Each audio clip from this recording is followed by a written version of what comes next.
Speaker, I'll be sharing my time with the member from Louis St. Laurent. As a member of Parliament for the riding of Renfrew-Nipissing-Pembroke, I appreciate the opportunity to voice the objections of my constituents who are opposed to paying for the bad spending of the Liberal Party. As a 17-year veteran of Parliament, I can confirm for the newly elected MPs that substantive changes in tax policy are typically the subject of a federal budget. They are well publicized in advance, released while the House is in session, and delivered by the Minister of Finance in a speech to all parliamentarians and Canadians. Our Conservative government gave opposition parties the opportunity to comment on proposals and offer their assessment to their constituents. In short, a better informed public and an opportunity for dialogue and debate results in this time-honoured approach. I can confidently say that the proposals of July 18, 2017 are some of the most sweeping and dramatic I have ever seen.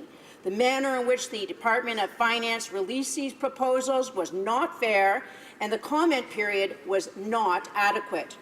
Media outlets and the public should have been advised well in advance of the Minister of Finance's speech to provide an opportunity to assemble experts to review and comment on the proposals. Changes of this magnitude should have been announced when the House is in session. The delivery of sweeping tax changes, which contain very controversial provisions while Parliament was in recess, thwarts rebuttal and effectively reduces exposure of the measures that is not right or reasonable. It's an affront to democracy, which leads to the substance of the Conservative motion before the House today. A 75-day consultation period is unreasonably short given the timing and manner of the announcement. Legislation continues to be built, providing the Canada Revenue Agency with an increasing level of interpretive powers. The predominance of phrases such as reasonably being considered and reasonable to conclude throughout the draft legislation increases uncertainty for taxpayers. It opens the door to abuse by government authorities. The Finance Minister should ask, if he were still at his Toronto Bay Street Corporation, would he or his employees conclude as tax shelter advisors the method of announcement could be considered reasonable, reasonably fair? The answer is definitely not. In a democratic society as we have in Canada, future announcements of this magnitude must only be made when the House of Commons is in session, where the full scrutiny of all Canadians can be brought to bear on whatever is being proposed. I know how my constituents feel about the Liberal Party's tax proposals because I spent the summer talking with them. And I'm pleased to thank the many constituents who attended a packed meeting at the Agricultural Hall in Cobden last week to voice their opposition to the plan by the federal government to raise taxes on farmers, small business, as well as a variety of professionals such as engineers, doctors, building contractors, and plumbers, electricians, to name a few trades. In addition to Mayor Hal Johnson and Reeve Terry Miller of Whitewater Region Township, which hosted our tax town hall, and Councillors Stan Pekoski and John Jeffrey of Killaloe, Haggerty and Richards Township, we welcomed a mayor from a neighbouring community, a municipality in Quebec, Jim Gibson. He was looking for information that he obviously was not receiving from his Liberal MP, and there was no charge to constituents to attend the information session I hosted.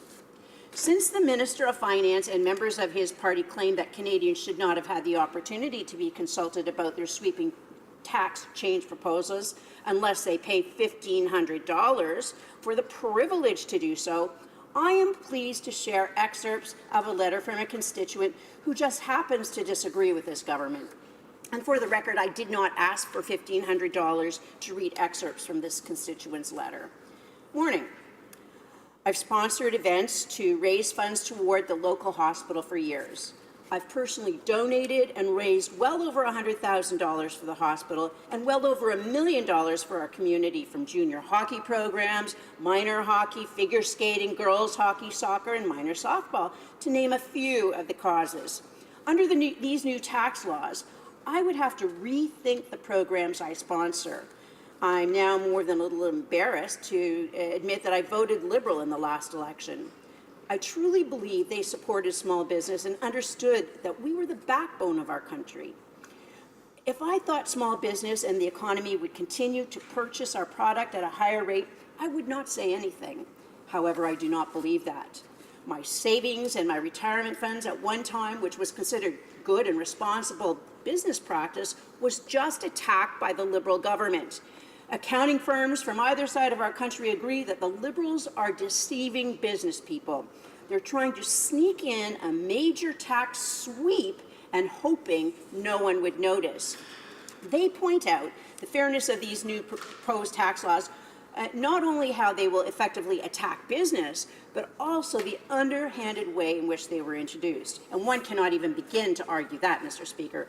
When you own your own business, you starve as you pay your suppliers and tradesmen in the beginning, and that's after you work a normal 100-hour week and find there's no money left for yourself, all in the hopes that in the event, eventually it will pay off. Income sprinkling.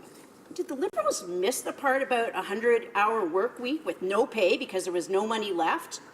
Whose house was used to finance the startup? Just mine, or was I putting my wife and children's livelihoods in grave danger also? Who shared the responsibility of working in the store or business office because we couldn't afford to hire any more help? How many husbands and wives had to go out and work to help support their struggling spouses? Attacking doctors, something every small community is screaming for. Small communities organizing fundraisers in order to entice any new young doctor to come to our communities. Does the Prime Minister really believe there's a doctor shortage because the business is so lucrative? Or perhaps fewer people want to go into that kind of school debt for such a long-term return? I believe he's attacking our doctors as a smokescreen to hide his direct attack on small business. I've dealt with Canada Revenue Agency on a number of occasions. I filed an HST rebate for about $155,000. They declined my request for a rebate, said I filled out the wrong form. We informed them in 2011 that we had the same issue, and CRA ruled I had deposited on the wrong form then and insisted I resubmit on the same form submitted, contradicting themselves. They then started charging me 5% compounded daily until I paid the $155,000. I paid the $155,000 and my file was sent to appeals. It was 2 years later when they agreed we had submitted correctly and my money was finally returned. I think it bore 0.5% interest. Do you really think, as small business owners, I want, as these new laws indicate, to give CRA any more interpretive powers? If I had no passive investments, where would the $155,000 to pay that tax come from? Attacking passive income as a business owner, I have to have passive income. I need funds to pay for future purchases, future development costs, and letters of security in order to develop. This summer, I had to come up with $6.3 million. The banks simply don't lend you $6 million in past performance in the hope you can or will pay them back. Does the Liberal government really believe they can tax passive investments, which finances small business owners' future growth, or pay their employees when business is slow? The banks want security for every dollar they lend you, and if you're offering real estate as security, they may give you 50% of the appraised value. How can we make it even harder for small businesses to survive? I've been in business 30 years, and in the last 12 years of that time, I've just been able to start accumulating wealth. 30 years in the business with all my past track records of making sure everyone was paid, yet I still had to put up my house as collateral to get the funds I needed to proceed with the 2 new jobs this year. And now the Liberal government wants to start attacking my passive investments. The funniest part of all this is the Prime Minister wants to start attacking dividends. I guess now that he has a pension, he can take the silver spoon out of his mouth and stop depending on all dividends, or perhaps income sprinkling that his father set up for those boys and that he took advantage of for years. Please don't forget, the majority of small business owners do not know or understand the magnitude of these changes yet. They were all hard at work all summer trying to make money through this soggy year as the government employees were on their paid holidays. Please understand that it's hard to camouflage my bitterness, and I do not mean only government employees.